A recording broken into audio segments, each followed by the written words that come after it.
আচ্ছা, নমস্কার। তোমাদের দেখো, নার্সিংয়ে তোমরা যারা আরআরবি নার্সিংয়ের জন্য নিজেদেরকে তৈরি করছো বা গ্রেড 2 র জন্য প্রিপারেশন নিচ্ছ, নটসেট নটসেট যেটা পরবর্তীতে আসতে চলেছে, অর্থাৎ পার্ট 2 টা। তো সেগুলোর জন্য যারা প্রস্তুতি নিচ্ছ, তোমাদের প্রত্যেকের জন্য আজকের এই ক্লাস ভিডিওটা অত্যন্ত গুরুত্ব হবে। কারণ আজকে তোমাদের ইমিউনাইজেশন এই বিষয়টা নিয়ে আমি আলোচনা করতে চলেছি এই ক্লাসে।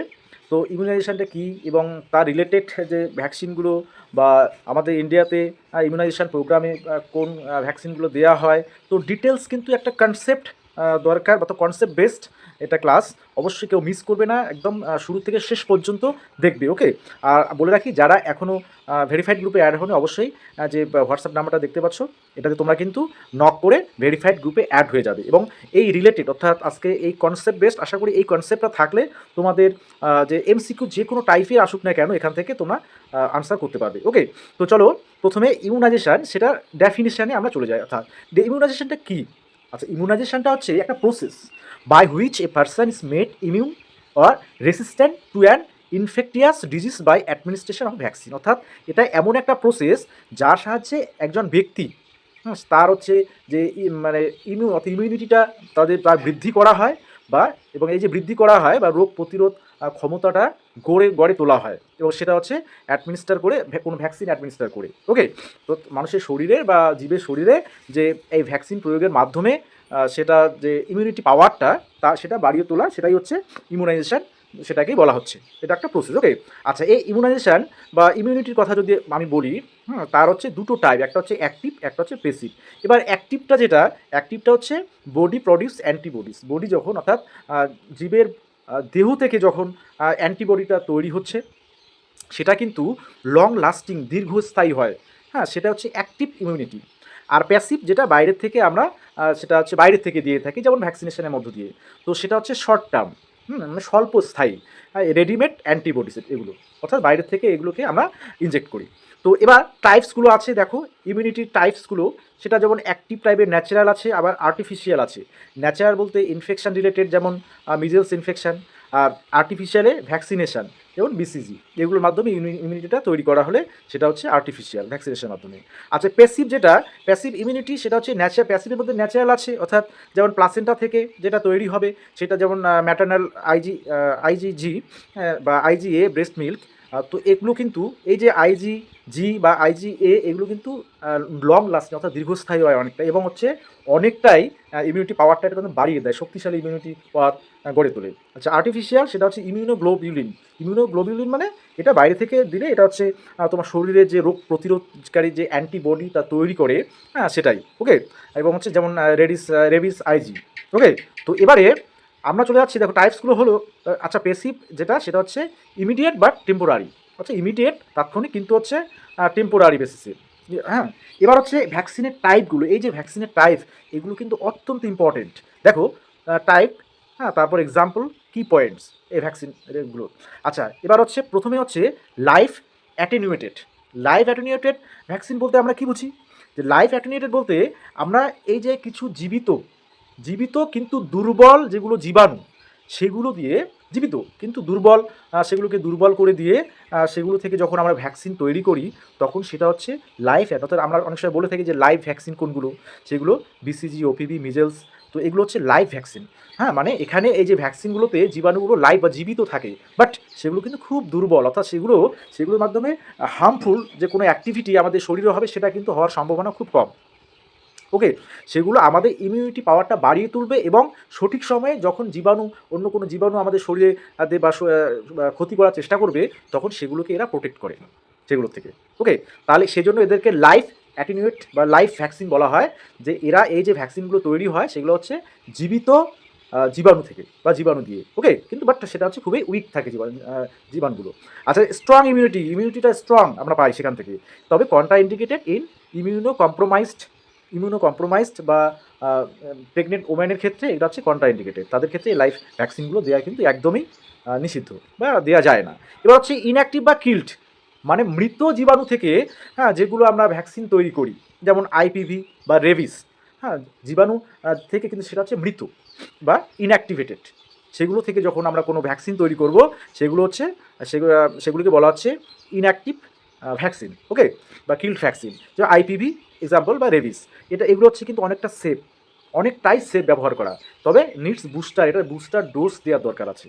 যেমন আমাদের লাইভ ভ্যাকসিনের ক্ষেত্রে বুস্টার ডোজের কিন্তু দরকার নেই, বাট এই যে কিল্ড ভ্যাকসিনগুলো যেগুলো দেওয়া হয় আইপিভি বা রেবিস, সেখানে কিন্তু বুস্টার ডোজ মাস্ট, ওকে। আচ্ছা, নেক্সট দেখো, হ্যাঁ, টক্সয়েড। আচ্ছা, টক্সয়েড দ্যাট ইজ টক্সিন থেকে, অর্থাৎ কোনো জীবাণুর টক্সিন থেকে বা বিষ থেকে যখন ভ্যাকসিনটা তৈরি হয়, ঠিক আছে, এবং সেই বিষটাকে কিন্তু নিষ্ক্রিয় অর্থাৎ ইনঅ্যাক্টিভেট, যে ইনঅ্যাক্টিভেট করা হয় টক্সিনটাকে ইনঅ্যাক্টিভেট করা হয়।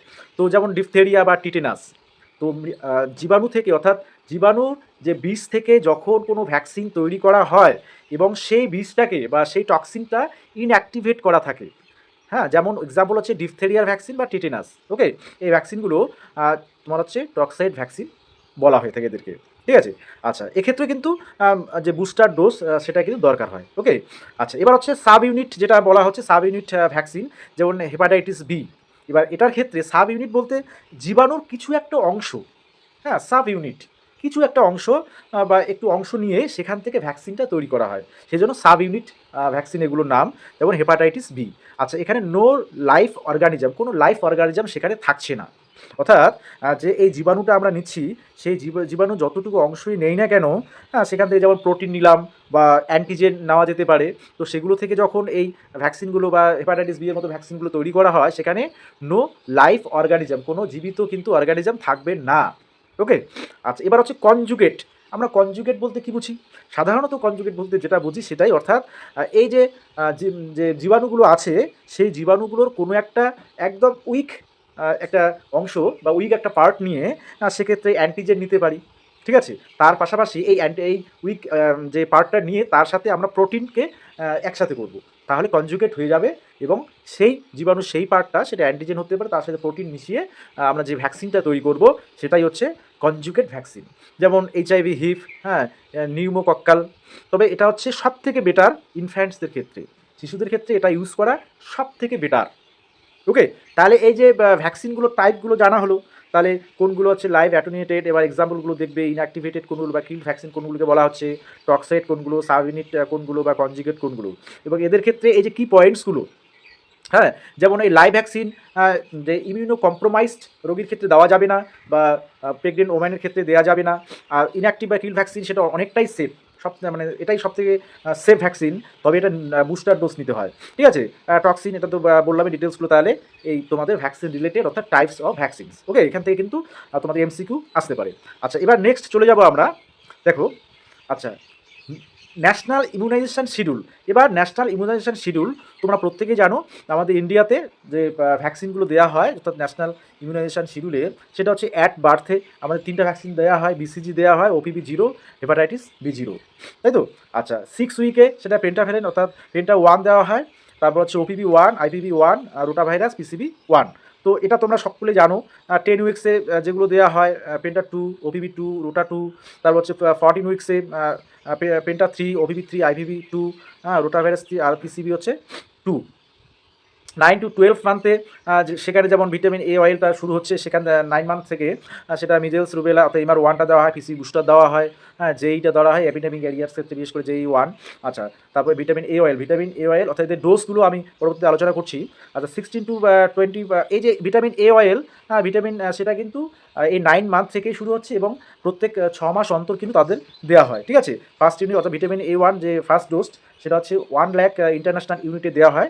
তারপরেরগুলো, হ্যাঁ, অর্থাৎ টোটাল যে 9টা A1 এর ভিটামিন এর যেটা থাকে সেটা হচ্ছে 9টা ডোজে, এবার হচ্ছে পরবর্তীগুলোকে 2 লাখ ইন্টারন্যাশনাল ইউনিট হিসাবে দিতে হয়, ওকে। তারপরে 16 to 24 মান্থসে MR2, DPT booster 1, OPV booster, তারপর হচ্ছে ভিটামিন এ টু অর্থাৎ সেকেন্ড ডোজ, 5 to 6 ইয়ারে ডিপিটি বুস্টার 2। তো এগুলো দেওয়া হয়। তোমরা যে ওই এমসিবি যে কার্ডটা আছে সেখানে কিন্তু ডিটেলস দেওয়া আছে, 10 and 16 ইয়ারে টিডি বা টিটি দেওয়া হয় ভ্যাকসিন, তো এগুলো একটু দেখে নেবে, ওকে। আচ্ছা, এবার ভিটামিন এ ডোজ তোমাদের যেটা বললাম, যে first dose 1 lakh international unit, আপনার এভরি 6 মান্থ, সেটা হচ্ছে 2 লাখ ইন্টারন্যাশনাল ইউনিটে সেটা দেওয়া হয়। আচ্ছা, এবারে চলে আসে কোল্ড চেন। এটা কিন্তু অত্যন্ত গুরুত্বপূর্ণ, কোল্ড চেন, অর্থাৎ আমরা কি জানি যে কিছু কিছু ভ্যাকসিন তাদেরকে, যেমন তারা কিছু কিছু আছে লাইট বা আলোর ক্ষেত্রে সেগুলো নষ্ট হয়ে যায়, বা কিছু কিছু আছে যেগুলো হিট সেন্সিটিভ বা অন্যান্য বিভিন্ন বিষয় নিয়ে আছে। তো দেখো, ফার্স্ট হচ্ছে কোল্ড চেন।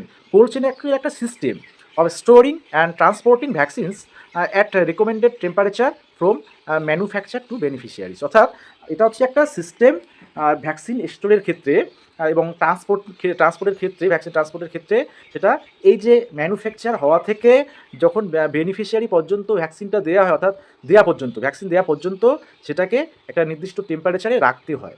তো সেই সিস্টেমটাই হচ্ছে কোল্ড চেইন। তো কোল্ড চেইনের ক্ষেত্রে যে টেম্পারেচারটা সেটা হচ্ছে মোস্ট ভ্যাকসিনের ক্ষেত্রে +2 degree centigrade two +8 degree centigrade হয়ে থাকে। ওকে, ওপিভির ক্ষেত্রে -20 ডিগ্রি সেন্টিগ্রেড, সেটা হচ্ছে লং টার্ম। ওকে, আচ্ছা, ইকুইপমেন্টস। এবার এখানে ইকুইপমেন্ট কী কী লাগে? আইএলআর, সেটা আইস লাইন রেফ্রিজারেটর বা deep freezer, vaccine career, cold box, এগুলো হচ্ছে ইকুইপমেন্টস। আচ্ছা, এক্সাম ট্রাপ কিছু বলেছে যে মিজেলস, বিসিজি বা মিজেলসের ক্ষেত্রে ফ্রিজটা ড্রাইট, সেন্সিটিভ টু লাইট, এটা হচ্ছে সেন্সিটিভ টু লাইট। যদি বলা হয় যে কোন ভ্যাকসিনগুলো লাইট সেন্সিটিভ, সেগুলো হচ্ছে বিসিজি মিজেলস এরকম। ডিপিটি হেফবি, সেটা হচ্ছে ফ্রিজ সেন্সিটিভ। ওকে, আচ্ছা, তারপর ভিভিএম অর্থাৎ ভ্যাকসিন ভায়াল মনিটর, সেটাও কিন্তু অত্যন্ত গুরুত্বপূর্ণ। আচ্ছা, এক্ষেত্রে দেখো সেটা হচ্ছে indicates heat exposure. If inner square darker, তাহলে ডিসকার্ড করতে হবে। অর্থাৎ এই যে ভ্যাকসিন ভায়াল মনিটর, সেটা হচ্ছে যদি তোমার যে ভ্যাকসিন যেটা আছে, যেখানে আছে, সেটা যদি হিট এক্সপোজার করে, অর্থাৎ এই যে হিট অর্থাৎ তাপ আদান প্রদান বা তাপ বেরিয়ে যায়, সেরকম ঘটনা ঘটে এবং ইনার স্কোয়ারে দেখা যায় ডার্কার অর্থাৎ অন্ধকার হয়ে যায় বা এরকম একটা টাইপের হয়ে যায়, তখন কী করতে হয়? সেই ভ্যাকসিনগুলো নষ্ট হয়ে যায়, তখন সেগুলোকে ডিসকার্ড করতে হয়। ওকে, সেগুলোকে আর দেওয়া যাবে না বা ব্যবহার করা হয় না। আচ্ছা, এটা হচ্ছে ভিভিএম। আচ্ছা, অ্যাডভার্স ইভেন্ট ফলোয়িং ইমিউনাইজেশন। আচ্ছা, ইমিউনাইজেশন অর্থাৎ ভ্যাকসিন দেওয়ার ক্ষেত্রে কিছু কিছু ক্ষেত্রে যে বিষয়গুলো লক্ষ্য করা যায়, পরবর্তীতে যে পার্শ্ব প্রতিক্রিয়া যেগুলোকে আমরা বলি বা সাইড এফেক্ট বলি, বা অ্যাডভার্স ইভেন্টস ফলোয়িং ইমিউনাইজেশন, সেটা যে মাইনর টাইপসের কিছু হয়, ফিভার পেইন হতে পারে, বা সিভিয়ার টাইপের আবার অ্যানাফাইলেক্সিস সেটা হতে পারে। এবং প্রোগ্রাম এরর ক্ষেত্রে রং সাইড রং ডোজ, সেক্ষেত্রে এই বিষয়টা, এই সমস্যাগুলো হতে পারে। এবার হচ্ছে ইমার্জেন্সি ড্রাগের ক্ষেত্রে অ্যাড্রিনালিন বা এফিনেফ্রিন। মোট কথা, এই যে বিষয়গুলো কোনো ভ্যাকসিনেশনের ক্ষেত্রে অর্থাৎ ইমিউনাইজেশন যে প্রসেসটা, সেক্ষেত্রে এই বিষয়গুলো কিন্তু একটা অ্যাডভার্স ইভেন্ট বা ক্ষতিকর ইভেন্ট হিসেবে দেখা দিতে পারে। সেটা প্রোগ্রাম এররে হোক বা ইমার্জেন্সি ড্রাগের ক্ষেত্রেই হোক বা সিভিয়ারের ক্ষেত্রেই হোক, রং সাইড রং ডোজ, এগুলো যদি ভুলভ্রান্তি হতে পারে কিন্তু, তাই তো। তো কন্ট্রাইন্ডিকেশন, এবার কোন কোন ক্ষেত্রে বা কোন ভ্যাকসিনগুলোকে যেমন অনেক অ্যাভয়েড করতে হয়, যেমন তোমাদের প্রথমেই বললাম যে ইমিউনো কম্প্রোমাইজড রোগীর ক্ষেত্রে লাইভ ভ্যাকসিন অ্যাভয়েড করতে হয়। প্রেগনেন্সি মাদারের ক্ষেত্রে লাইভ ভ্যাকসিন সেটা অ্যাভয়েড করতে হয়।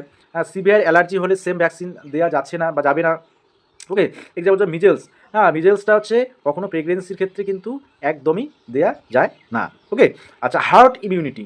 এবার বলছে protection of unvaccinated people when majority is vaccinated. যখন দেখা যাচ্ছে কোনো একটা এরিয়ার মধ্যে মেজর পার্সনই হচ্ছে ভ্যাকসিনেটেড, বাট কিছু পার্সন হচ্ছে আনভ্যাকসিনেটেড, তখন সেটাকে বলা হচ্ছে হার্ড ইমিউনিটি। অর্থাৎ প্রোটেকশন অফ আনভ্যাকসিনেটেড পিপল, সেই পিপলগুলোকে যে প্রোটেক্ট করা, ঠিক আছে, সেটা হচ্ছে সে মিজেলস বা পোলিওর ক্ষেত্রে হতে পারে। ওকে,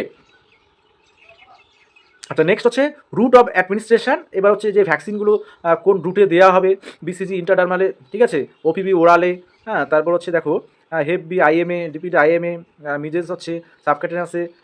সাইটগুলো আছে, আমি সাইটগুলো স্পেশালি পরের দিকে আলোচনা করব। কিছু স্পেশাল ভ্যাকসিন, যেমন এই যে rabies vaccine plus IG, tetanus toxoid বা টিটি বা টিডি যেগুলো, hepatitis B birth dose within 24 hours, এগুলো হচ্ছে স্পেশাল কিছু ভ্যাকসিন যখন দেওয়া হয়, যেমন এই হেফবিটা উইথিন 24 আওয়ার্সে সাধারণত দেওয়া হয়ে থাকে। পালস পোলিও প্রোগ্রাম তোমরা জানো এই রিলেটেড, তো সেটা এক্স্যাক্টলি মানে ডিটেলসে আমি যাচ্ছি না। তো আমি মেইনলি তোমাদের যে বিষয়গুলো, যেমন এখানে কিছু আমার এই যে শর্ট টাইপ অর্থাৎ এমসিকিউ কোশ্চেন আছে, আমি তোমাদের ইমিউনাইজেশন শিডিউলের, দেখো ন্যাশনাল ইমিউনাইজেশন শিডিউলের তোমাদের এই যে ভ্যাকসিনের ডোজ, রুট, সাইট, এগুলো নিয়ে একটু আলোচনা করি, ঠিক আছে। দেখো, আচ্ছা, তাহলে অ্যাট বার্থে আমাদের 3টা ভ্যাকসিন দেওয়া হয়। কী কী দেওয়া হয়? বিসিজি দেওয়া হয়, ওপিজি 0 দেওয়া হয়, হেপাটাইটিস বি 0 দেওয়া হয়, তাই তো। তো এর ডোজটা কত? লেস দ্যান 1 ইয়ারের ক্ষেত্রে 0.05 ml হতে পারে, ইন্টারনার্মাল রুটে দেওয়া হয়। সাইডটা কোথায়? লেফট আপার আর্ম। তো দেখো, ডোজ, রুট, আর হচ্ছে সাইট, আর এটা হচ্ছে ভ্যাকসিনের নেম। তাহলে ওপিবি 0টা 2 ড্রপস ওরাল মাউথ। তারপর হেপাটাইটিস বি, এখানে ডিটেলসগুলো কিন্তু আমি খুব সুন্দর করে সাজিয়ে দিয়েছি। হ্যাঁ, তো কি পয়েন্টস এখানে কিছু আছে, যেমন হেভি বার্থ ডোজ উইদিন 24 আওয়ার্সে এটা দিতে হয়। আচ্ছা, তো এই যে অ্যাট বার্থের 3টে দেওয়া হয়, তারপর 6 উইকে যে ভ্যাকসিনগুলো দেওয়া হয় সেগুলোর এই যে ডোজ, রুট, সাইট, হ্যাঁ, এগুলো কিন্তু খুব আসে এক্সামে এবং ইন্টারভিউ ক্ষেত্রেও কিন্তু এগুলো খুব গুরুত্বপূর্ণ। যেমন পেন্টা 1, হ্যাঁ, তার ডোজটা কী হবে বা রুটটা কী হবে, সাইটটা কী হবে, হ্যাঁ, তো এগুলো কিন্তু খুব ইম্পর্টেন্ট। ওপিবি এবার আমি তোমাদের ইমিউনাইজেশন শিডিউলের টোটাল, অর্থাৎ তোমাদের অ্যাডভার্ট থেকে যতগুলো ভ্যাকসিন দেওয়া হচ্ছে, অর্থাৎ 6 উইক, 10 উইকস, হ্যাঁ, তারপর হচ্ছে 14 উইকস, হ্যাঁ, তারপর হচ্ছে 9 to 12 মান্থস, হ্যাঁ, সব ক্ষেত্রে ডোজ, রুট, সাইট এগুলো কিন্তু আমি উল্লেখ করে দিয়েছি এখানে। 16 to 24 মান্থস। তো এই রিলেটেড বিষয়গুলো তোমাদের অত্যন্ত জানা জরুরি এবং তোমাদের আরআরবির ক্ষেত্রে, আরআরবি, হ্যাঁ, আরআরবির ক্ষেত্রে তারপর তোমার হচ্ছে নর্সেট, হ্যাঁ, নর্সেট, হ্যাঁ, তারপর হচ্ছে তোমাদের গ্রেড 2 ডব্লিউবি এইচআরবির গ্রেড 2, তো সেগুলোতে কিন্তু সেই এক্সামগুলোতে কিন্তু এগুলো খুব আসে। হ্যাঁ, এখান থেকে ট্রিকি কোশ্চেনগুলো তোমাদের আসে এবং কিছু সিনারিও বেসড কোশ্চেন বা ক্লিনিক্যাল বেস কোশ্চেন, এই যে বিভিন্ন টাইপের কোশ্চেনগুলো সেগুলো নিয়েই তোমাদের কিন্তু পরবর্তীতে এমসিকিউ যে অর্থাৎ পিডিএফ নোটস যেটা সেটা কিন্তু থাকছে। ওকে।